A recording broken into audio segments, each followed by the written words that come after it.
The storm wasn't the only danger. The sky was already turning black when Kale's ship broke through the clouds. Flames licked the sides of his escape pod as it hurtled down toward the planet.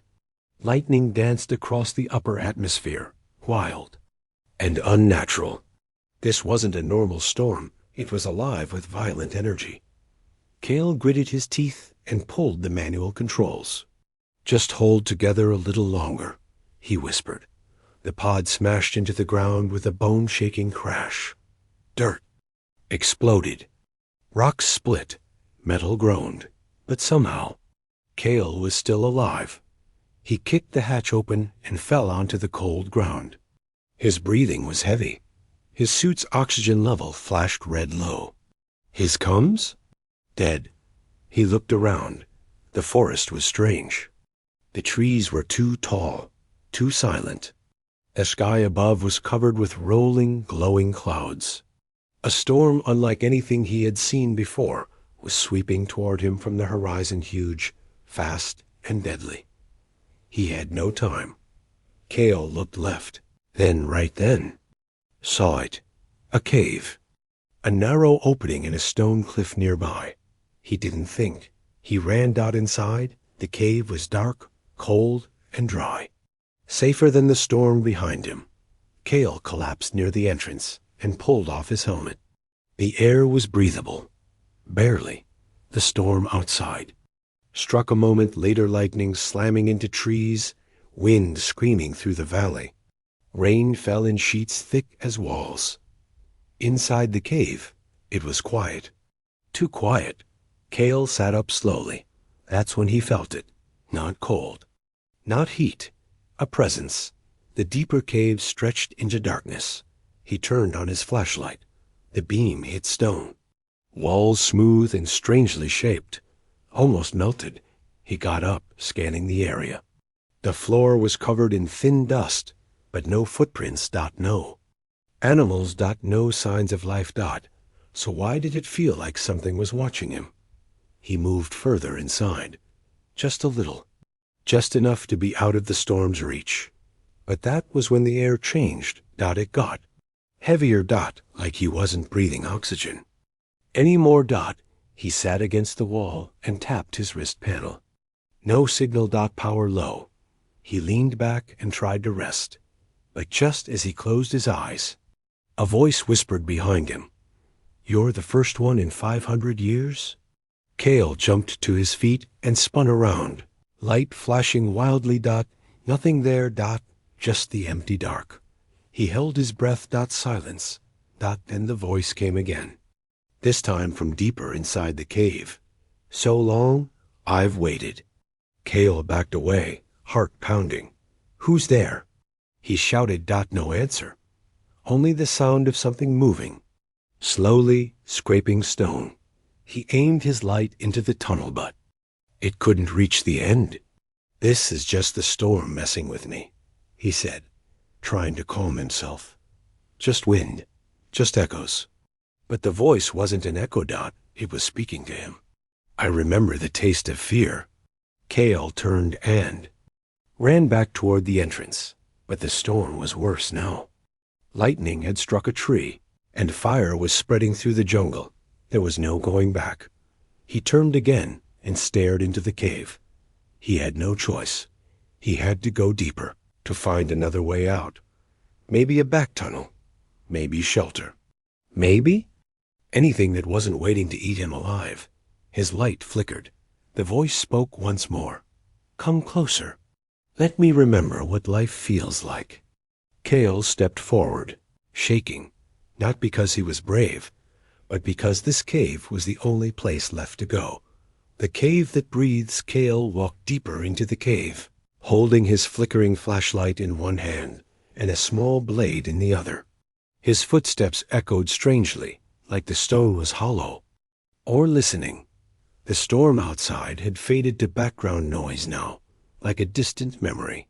But inside the cave, something else had awakened. The walls were smooth, too smooth, like they'd been melted or grown over centuries. Then Kale noticed something. The walls were rising and falling, very slowly, Like breathing, he stopped. His heart pounded. No, he whispered to himself. It's just heat and pressure. Rock expansion. That's all. But even as he said it, he knew it wasn't true. The cave wasn't still Dot. It was alive. A symbol of warning his flashlight passed over strange shapes carved into the stone. Spirals, claw marks, and alien runes glowing faintly blue. He leaned closer. Carving showed a figure something like a man standing before a massive creature with many mouths and a body made of shadow. Around the figure, others were running away. Below it, Cale saw alien writing that pulsed softly. His visor translated it. Sealed, not killed. Buried, not dead. Cale's breath caught. What the hell did I walk into? Trapped inside Cale. Turned, ready to leave. But the tunnel had changed. The path he came through? Gone. Dot, just solid stone. Dot. He tapped his wrist panel. No signal. No map. Nothing. He was completely alone now. Or, almost. Dot, from deeper in the tunnel. Something scraped. Against stone. Dot, not footsteps. A dragging sound, like claws. Then the voice came again. Why do you move like prey? Cale raised his blade. Show yourself.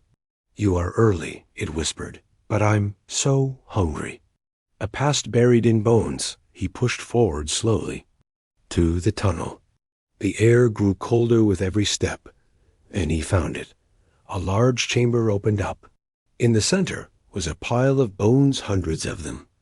Not human, alien. Some had long claws, others had 3 jaws. Some were armored. All were long dead. Cale stepped closer and shined his light across the walls. They were covered in more carvings. And in the middle of the room, half buried under, rock and dust, was a massive black eye. Dot. It didn't blink, but Cale could feel it watching.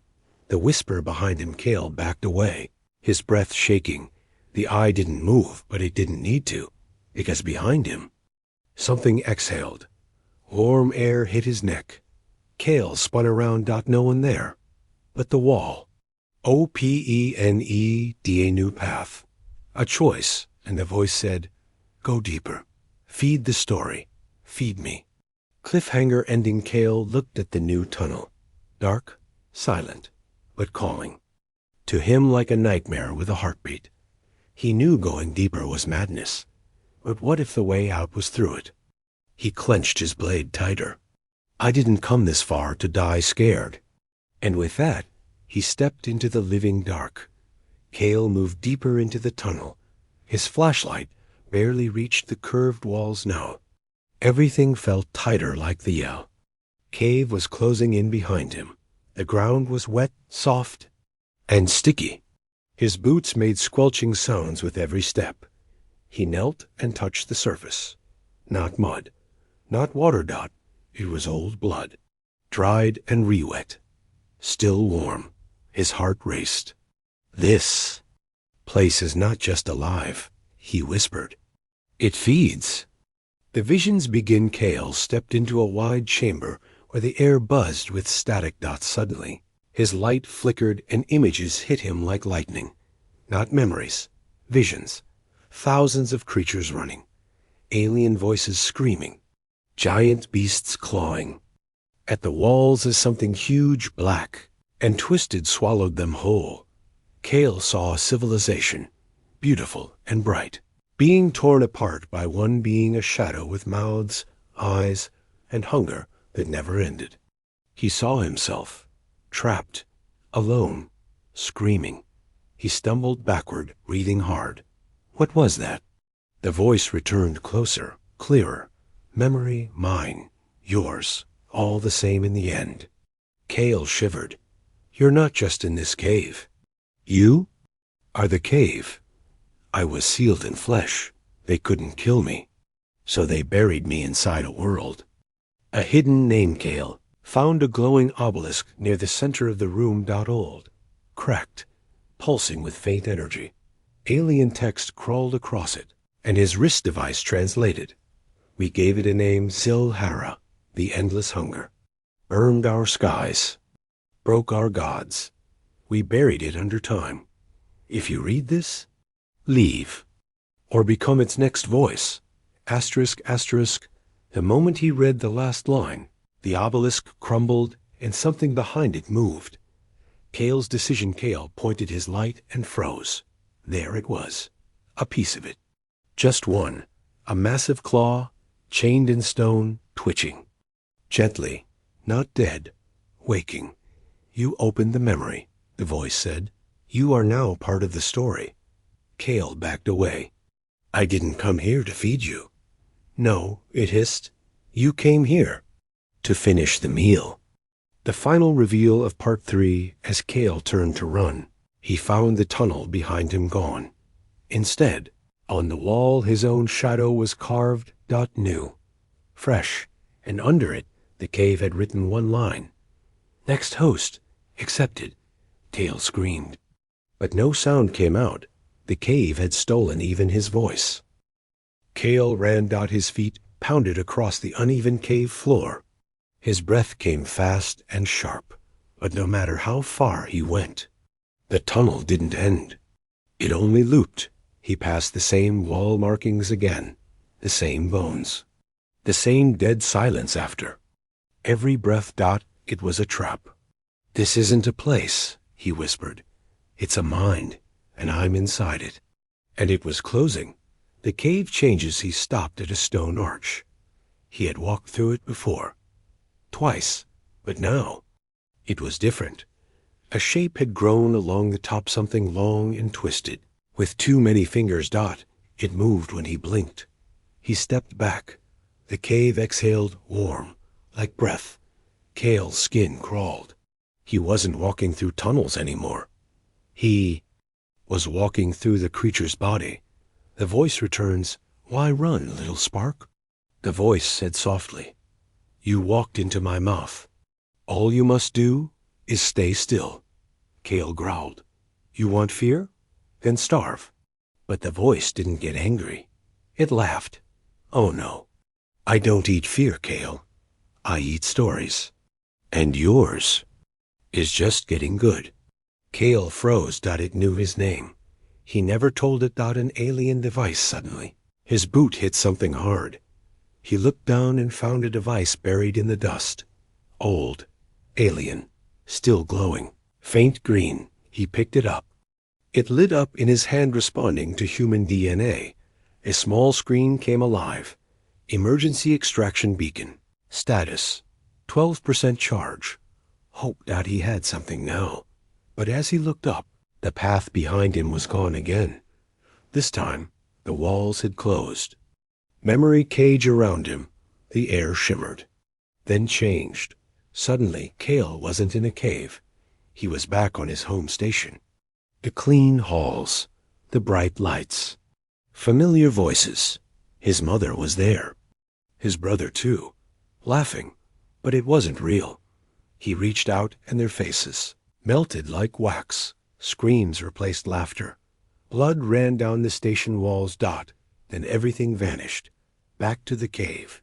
Kale fell to his knees, shaking. "Stop showing me things," he gasped. The voice whispered, "You are my first in 500 years. I must taste all of you." Cliffhanger. Suddenly, the ground trembled. From deep below, a sound rose, like bones grinding, like 1,000 teeth biting through stone. A shadow appeared on the wall. Not Kale's. Something huge. It was crawling upward. Toward him. And behind him. A new message lit up on the alien device. Final awakening. 97% complete. The walls pulsed around. Kale like a heartbeat. Steady. Slow.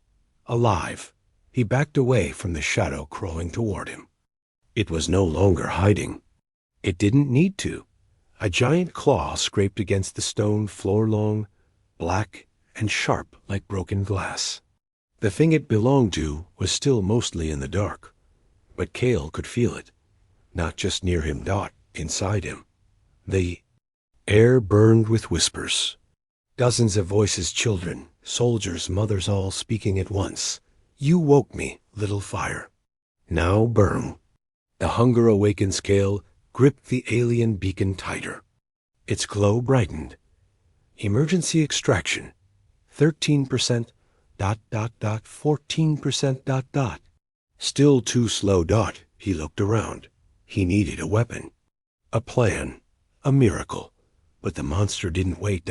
Stepped forward. First one limb, then another. Its body was twisted, part flesh, part stone, part shadow. Eyes blinked open all across its chest. Mouths grinned across its legs. It didn't walk. It flowed. Kale took a step back. You're not just alive, he whispered. You're a god. The creature smiled with a dozen mouths. I'm hunger. I outlived the stars. You outlived nothing. Kale fights back. Kale pressed the beacon against the floor. It triggered a shockwave, blasting the creature back for a coup.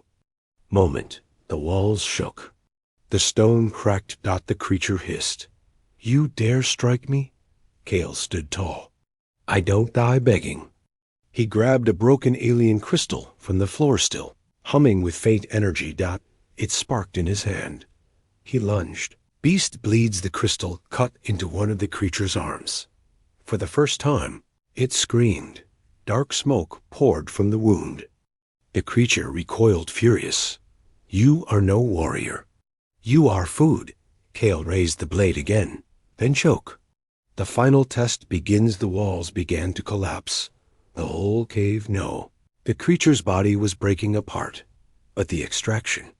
Beacon beeped again. 25%. 26%. Still too slow. Kale ran through a side tunnel as the monster screamed behind him. It wasn't over. He had only seen one part of it, because as he reached the next chamber, the ceiling cracked open, and something even larger dropped down. Cliffhanger, eh?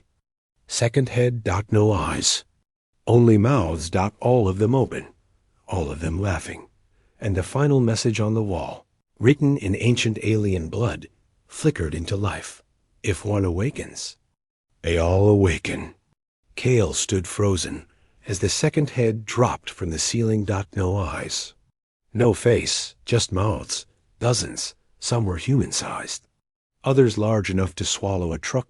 All of them laughed. Scream, the voice demanded. Now. Louder and deeper than before. Give me your fear. I remember how it tastes. Kale shook, but he didn't scream. He stepped forward. The final stand, the alien beacon in his hand, buzzed. Extraction charge. 78%. Double quotes. Still not enough. Behind him, the walls pulsed like veins. In front of him, the hunger's massive form blocked. Every way out. You are trapped, it said. They all scream. Even the brave. Kale raised the broken alien blade. Then I'll be the first who doesn't. And he charged. The creature fights back. The hunger struck with a dozen limbs. Kale ducked, rolled, stabbed. One claw ripped across his arm. Blood sprayed. Pain exploded through him. But Kale didn't fall. He slashed again, this time at the glowing. Veins across the beast's stomach. The crystal blade sank deep. You dare. I dare. Kale roared back. Inside the mine. Suddenly Kale wasn't in the cave anymore. He was floating in space, surrounded by stars. The hunger's voice echoed through the void. This is where I was born, where I devoured suns, where I ended worlds. Kale saw burning planets, civilizations screaming, all consumed. But instead of fear, Kale remembered something else, his father's voice. Courage isn't the absence of fear. It's doing what's right anyway. Kale clenched his fists. I'm not afraid of your memories. The end of the hunger back in the cave. Kale pressed the crystal deep into the creature's chest. At the same moment, the beacon flashed bright. Extraction ready to 100%. Kale hit the trigger. A blinding column of light exploded from the floor. Surrounding him, the hunger screamed. Its body cracked. The walls collapsed. and Cale burned. Bleeding, shaking was lifted upward through the light. Just as the creatures' jaws closed around nothing, Aftermath Cale awoke in a clean room aboard a rescue ship. A medical AI hovered above him. Vitals stable. Mental condition unclear. Cale stared at the ceiling, silent. The memories were still there. The voice still echoed in the back of his head, but it was weaker now, and he was stronger than he had ever been. Final twist a week later. Engineers scanned the cave from orbit, but the cave was gone. Collapsed. No signs of life. No signs of death. Only one message carved deep into the mountain. The hunger sleeps again, until the next fire enters. Closing line for maximum impact. He didn't just survive. He didn't just escape. He walked into the belly of a god and made it remember fear, the end,